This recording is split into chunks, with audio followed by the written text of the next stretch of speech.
Getting her all packed up for New Mexico. But before I leave, gonna do something a little bit different. A video that y'all have been asking for a long time. We don't do videos like this very often, but I figured it is time to do a gear dump video.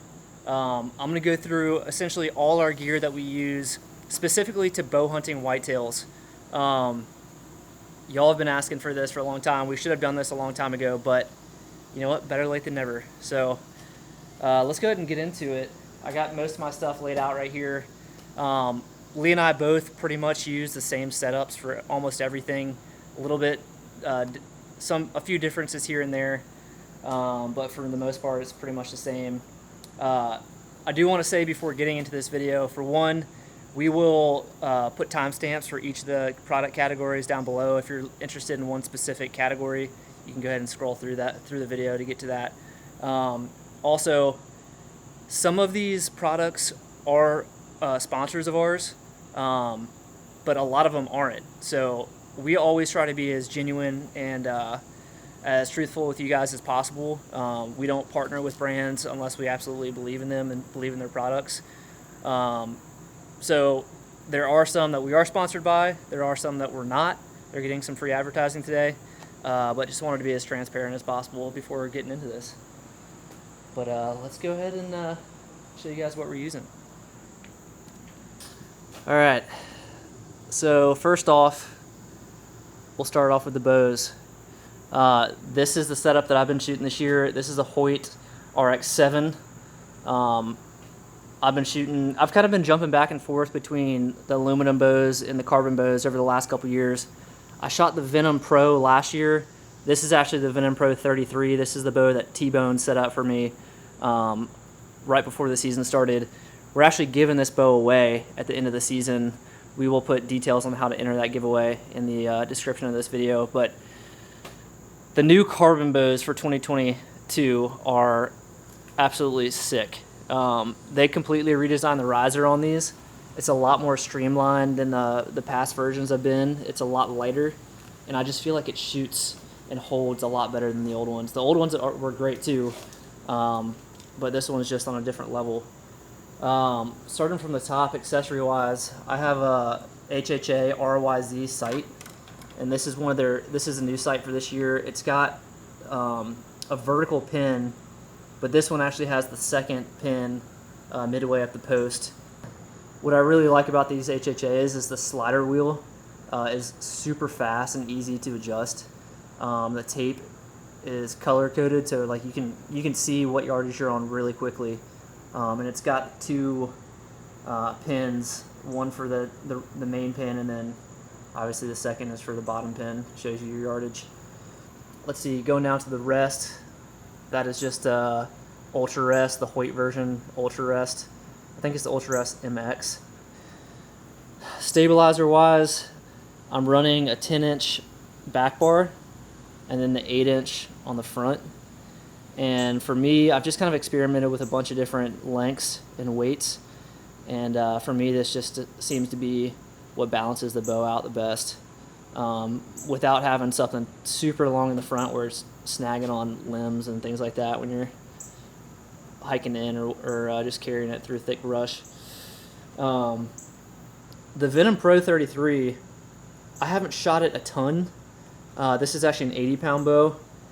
It is, in my opinion, the best aluminum bow I've ever shot. And we shot a bunch of different brands a handful of years ago just to compare before we kind of settled in on Hoyt.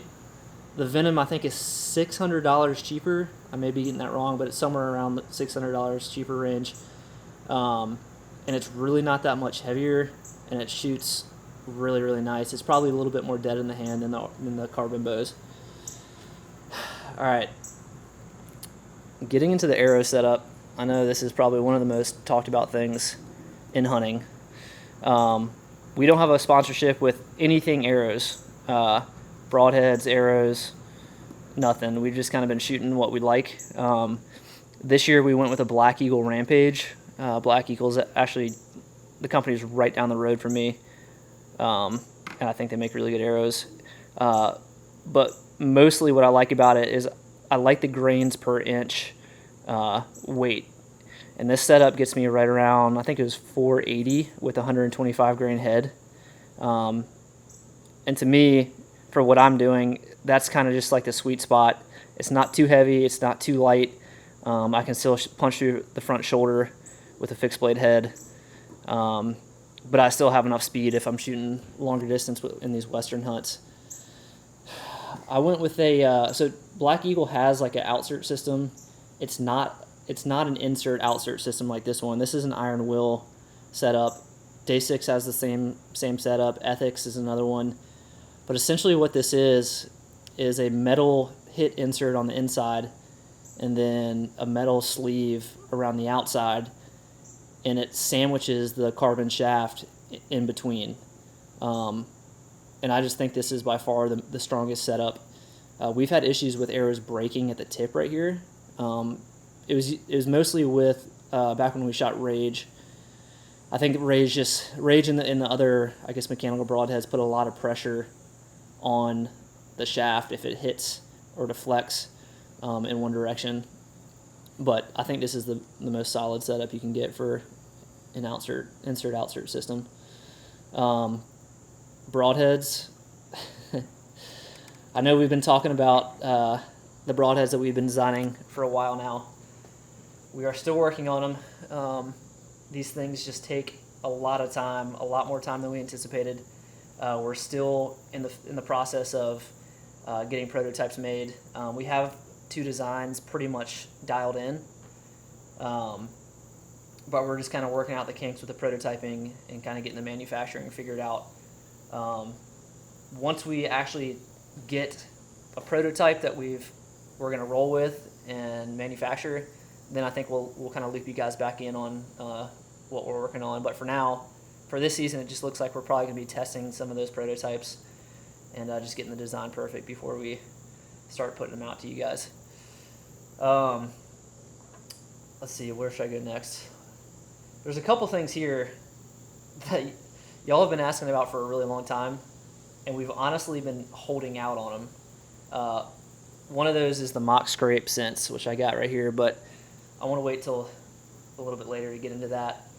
Why don't we hop to optics next? So you guys probably know we've been using Vortex optics for a long time. Really, really solid optics. Really awesome company behind the optics as well. They have the best warranty in the business. They're some of the best people that we've ever worked with. We spent some time up there at their headquarters this summer, and just a really, really awesome company. But the main setup that I'm running for whitetail is the 10x42 Razor HD. In my opinion, this is all the magnification that you need.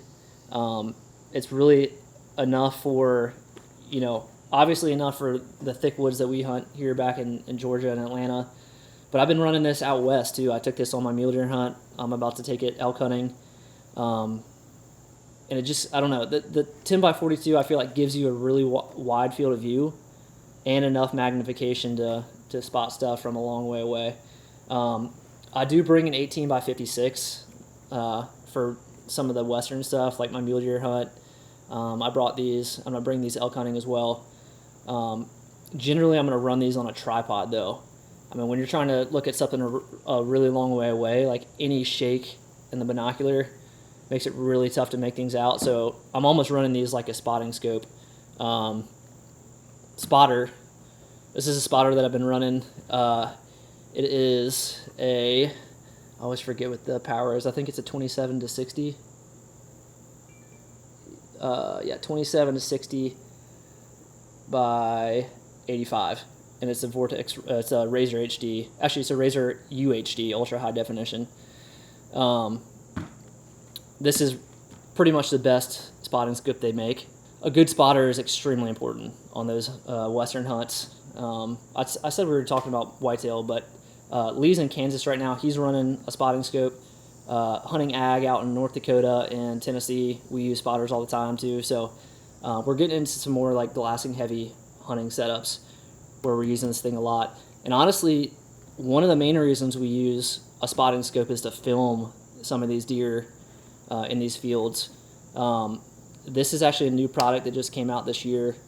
It's called a mag view, and it's upside down right now, obviously, but essentially how this works is I have a magnet on the back of my phone, and this is a magnet right here. It kind of doubles as a lens protector too, but literally all you do is stick your phone on there and it magnets. And there's an app on the phone that has grid lines on it to where you can just line it up as you kind of set your phone on the magnet, and it's honestly really easy to get aligned with the eyepiece pretty quickly. So if you all are wanting to do some digiscoping, this is by far the best setup that we found. This thing's pretty beat up, you can tell. It's been getting a lot of use so far this season. Bino harnesses kind of depends on what optic I'm running. So I would say 90% of the time I'm running the 10x42, and these live in this marsupial gear harness. Not a partner of ours, I just really like their harness.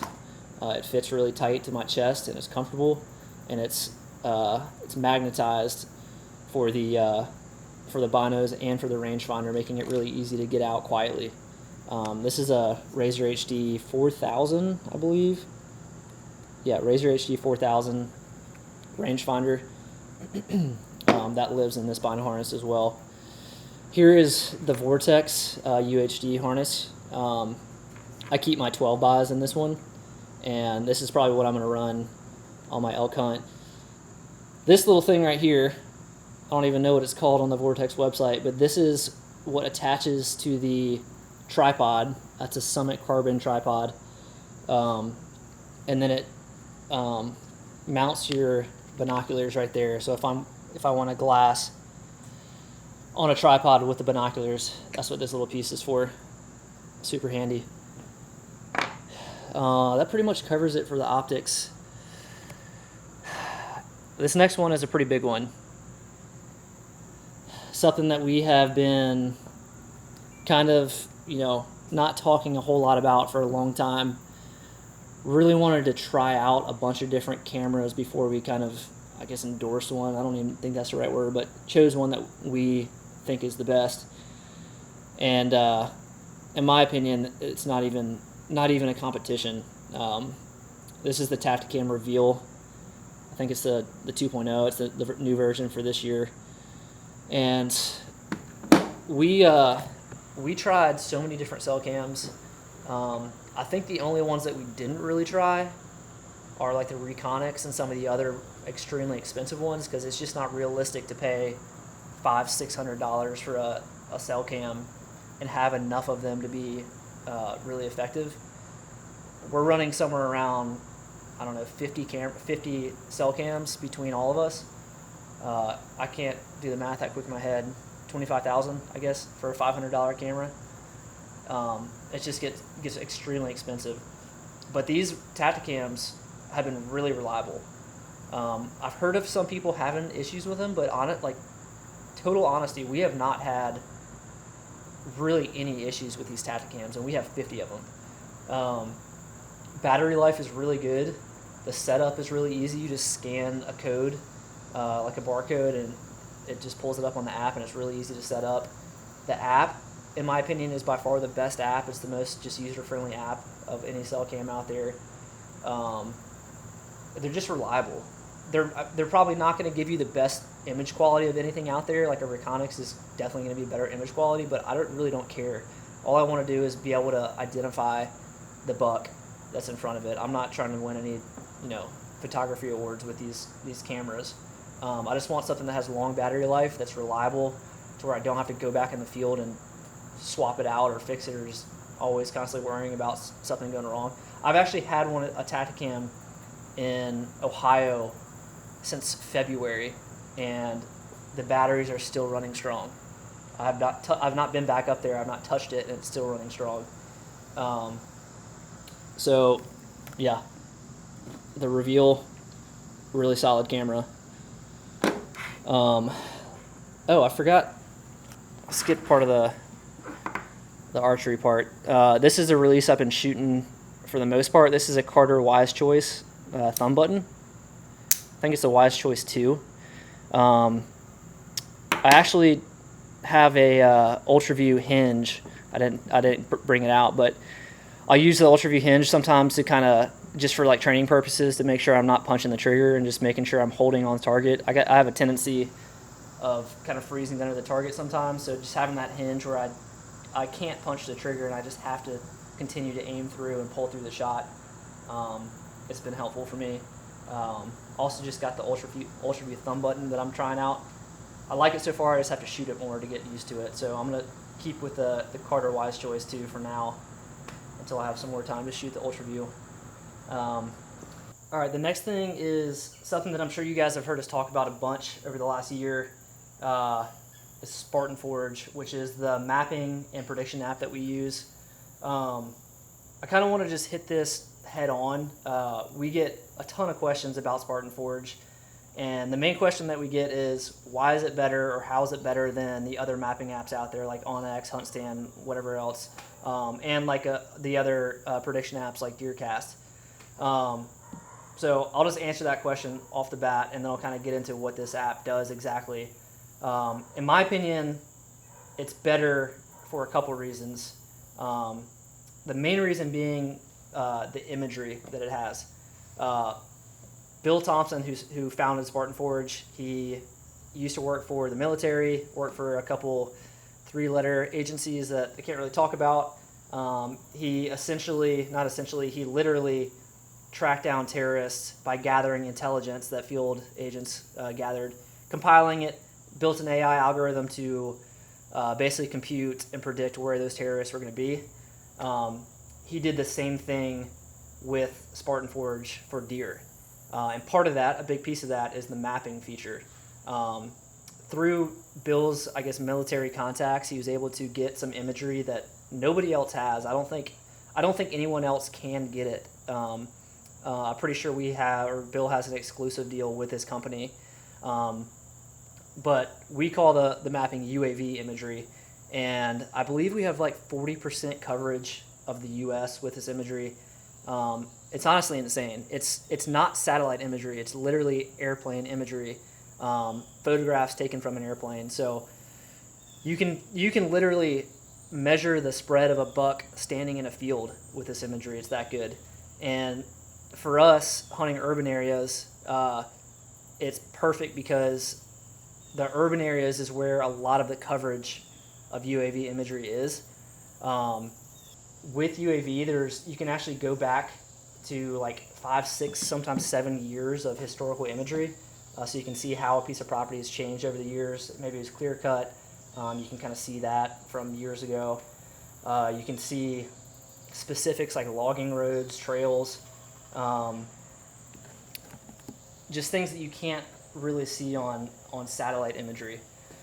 The other big piece of Spartan Forge obviously is a prediction tool, and why is it different, or how is it better than DeerCast? So, long story short, you guys can listen to our podcast with Bill about this, but essentially these other apps are built on human hunter observation data. So someone sits in a field, they write down how many deer they saw, where they saw it, what the conditions were, yada yada, and then they build the model off of that.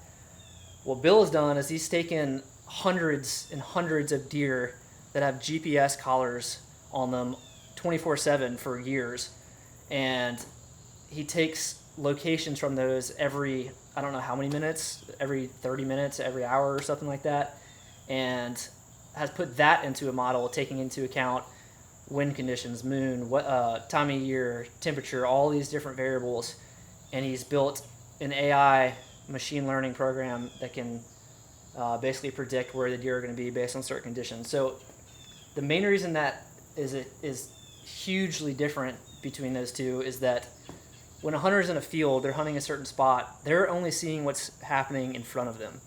They're not seeing what all these other deer are doing in the spots that they're not hunting. Maybe they're in their bedding area and they can't see these deer. Well, the GPS data is obviously showing where the deer are at all times. and they may be moving within their bedding area where you can't necessarily see them in a food plot, but they're still moving, and they're still obviously somewhere. Like I said, built this same type of programming for tracking down high-value targets. So he definitely knows how that world works, how these prediction softwares work. One of the big things for me and for Lee in joining Spartan Forge is the team that they have behind them. Most of these other companies have like overseas software developers and programmers, code writers. Spartan Forge has a team of guys that are all local.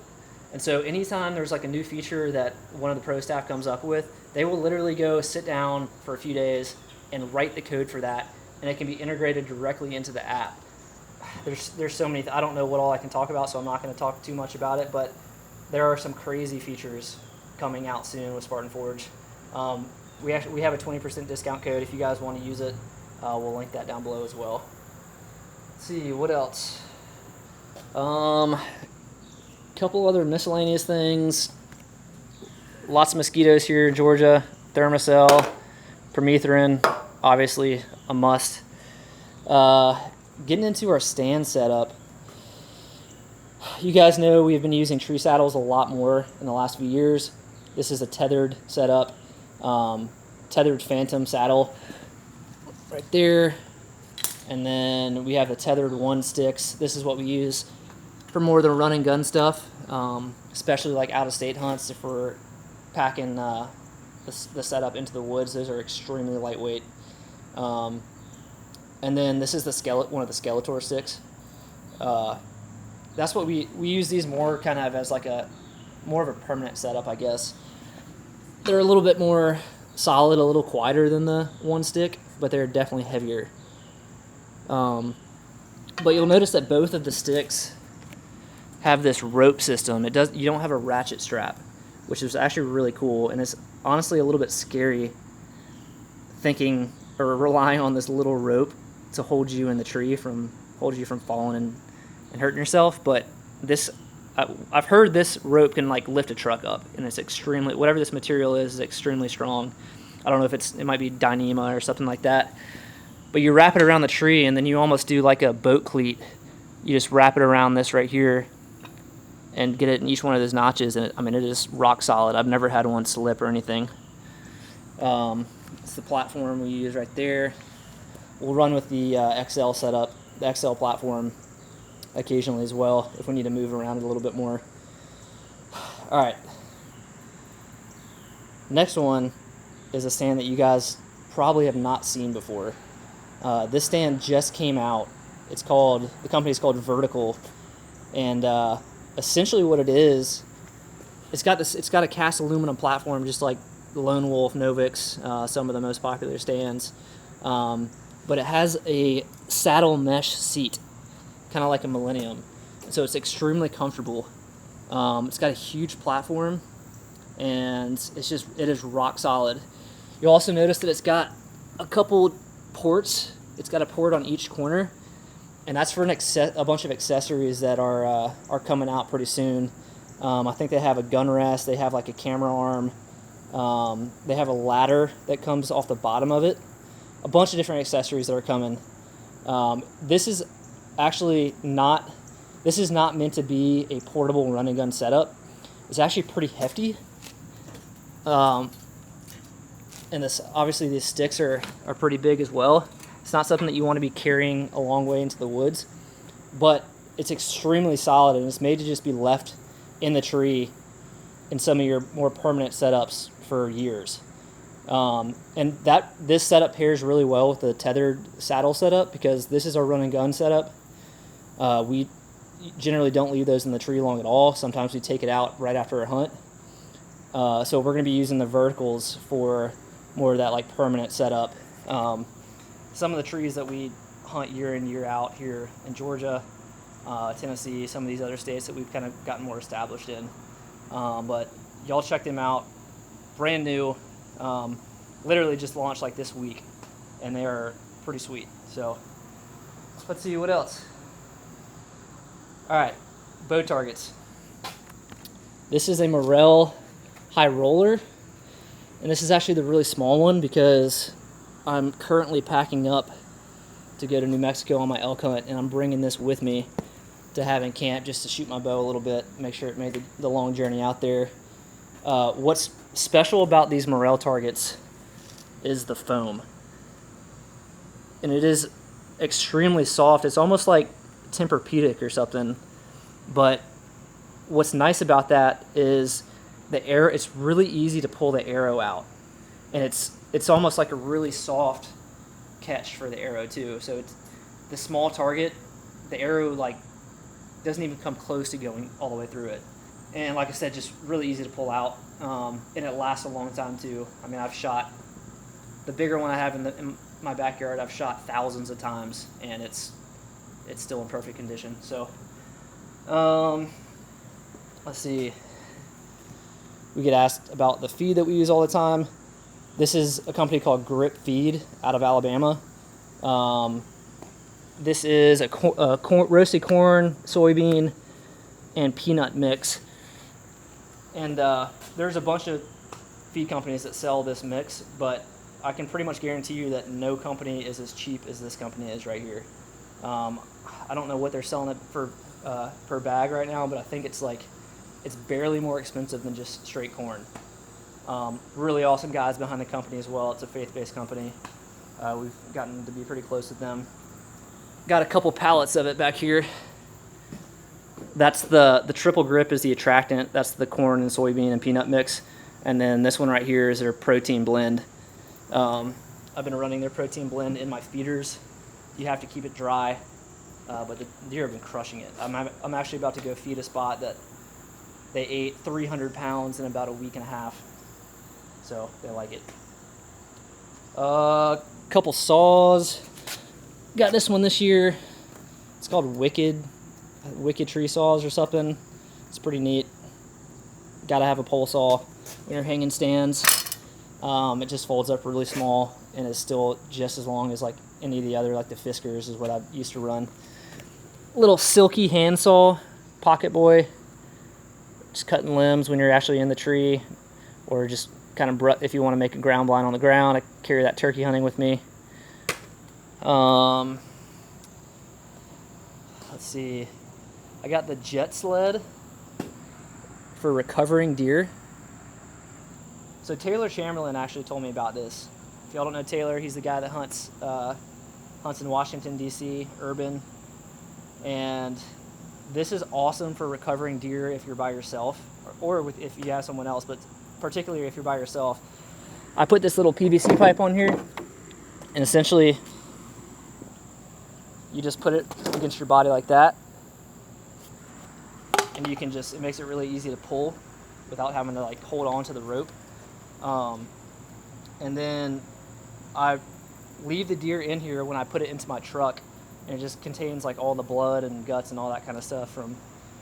Keeps you from just making the back of your truck bed nasty, which you definitely don't want it nasty when you have a camper top like this on it. So I think that's pretty much it. There's probably some stuff I'm missing. Like I said, this is mostly our whitetail setup. If we're getting into some more of these like backcountry hunts like I've been going on, mule deer, elk, there is a huge list of other gear that goes along with that. Camping stuff, cooking stuff, clothing. Oh, that's one thing that I didn't talk about, clothing. You guys probably know we did a partnership with Realtree this year, local Georgia company, awesome guys. We've kind of been using a couple different brands of clothing. As y'all know, they license their pattern to different camo manufacturers. Scentlock, Nomad are probably the main two that we've been using. King's Camo. There's a handful of others. I have a whole pile of clothes upstairs. But for the most part, we've been trying to bring back the Realtree original pattern, which is a sick pattern. It's back in style. Realtree is actually starting to make their own clothing in the Realtree original pattern. You guys can go on their website and get you some of that. There's going to be more that's kind of released over the rest of the season. So if I could have it my way, I'd be in original as much as possible. but we're somewhat limited on the pieces that they have right now, but that's going to change here soon. I've been using the escape pattern for my western hunts. The color scheme is awesome for western hunts. Blends in really good out there. So yeah, we've kind of just starting to explore all that Realtree has to offer. There's so many brands that license Realtree. We've just kind of been trying to wade into it and figure out what pieces we like most. So maybe it's closer to the end of the year, we'll do another video where we kind of talk about all the different specific pieces of clothing that we use after we kind of get a season under our belt with it. So I feel like I just said a million words, but another video that we've been asked to do a bunch, and I'm not opposed to doing it, is a filming setup video, kind of what our camera gear setup is. If y'all want me to do a video like that to show you guys the specific camera gear that we're using, but also kind of talk through like how we film these hunts, how we put the hunts together, and just kind of like what you have to think about if you going into a hunt, if you want to sell film or start your own YouTube channel. If you want me to do a video like that, just comment below, let us know. I think if we get enough comments, we can definitely do one. I think that's pretty much it. I know there's some pieces of gear that we're missing, but I think that covered pretty much everything for our whitetail setup. So appreciate you guys for watching, and if there's anything else you guys want us to cover, just leave a comment down below. And I am headed to New Mexico tomorrow morning on my elk hunt. Lee's in Kansas right now. I think the season started today. It's been a pretty freaking crazy August and September. Had some really good luck so far. Hopefully we can keep it rolling.